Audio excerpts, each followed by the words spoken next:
may have heard about Bridgerton, a Netflix series that debuted on December 25th, 2020.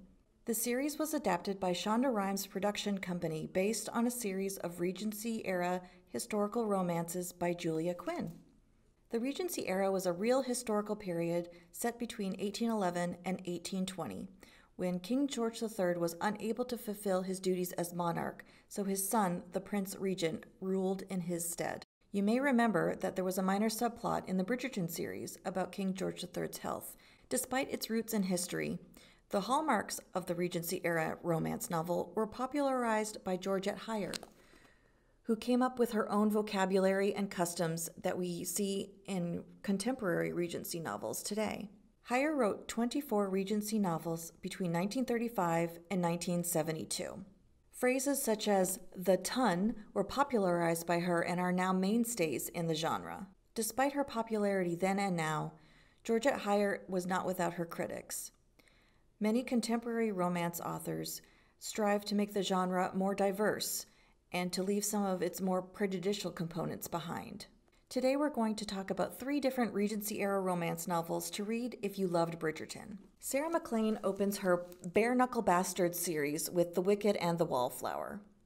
Despite the book taking place after the historical Regency period, this book takes place in 1837, it has all the trappings that you'd expect from a Regency novel. It has a London season, it has a duke in need of a wife, and plenty of ball gowns. However, from there, the similarities change. Felicity Faircloth used to be the belle of the ball, but after a lock-picking scandal, she is shunned by all of her friends and rejected by the ton. Complicating that, her father and her brother have had some bad luck in business and now need to get her married so that they can restore the family fortune. The Duke of Marwick shows up to town, and so her family are trying to get her wed to this duke and save their family.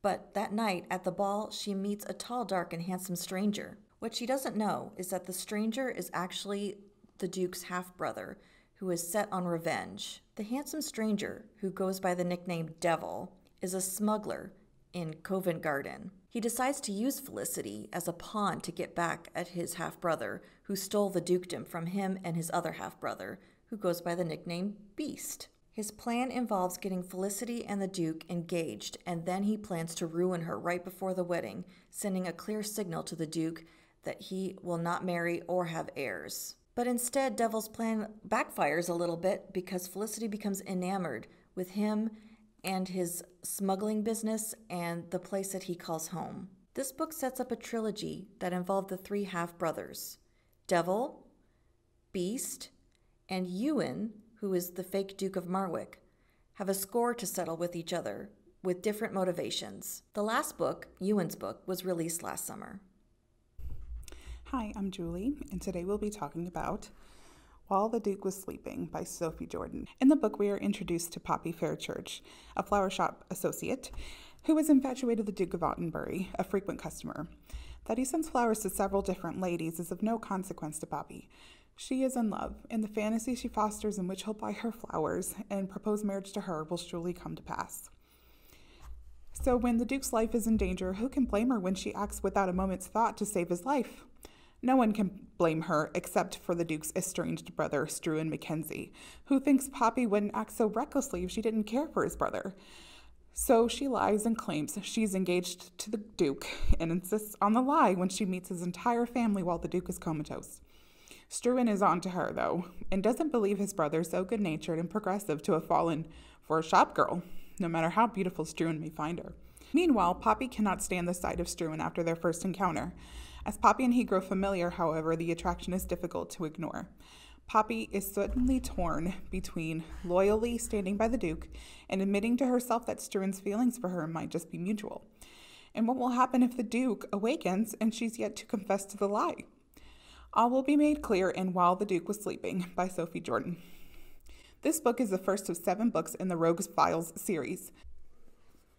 Hi guys, today I'm going to review Secrets of a Summer Night by Lisa Kleypas.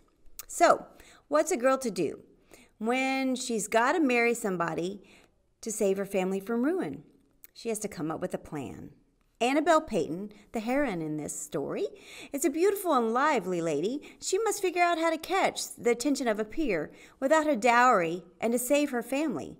She has her mother and her little brother to take care of and has been burdened with this task since her father passed away.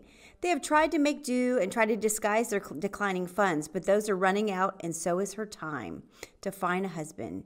She is fast approaching the spinsterhood of 25. 25? What? She has 3 failed seasons without any prospect on the horizon. Well, there is one prospect that keeps popping up. Simon Hunt. Annabelle can't stop thinking about that kiss they shared 2 seasons ago. Oh my gosh, it was forbidden chase, but it left a lingering impression on her.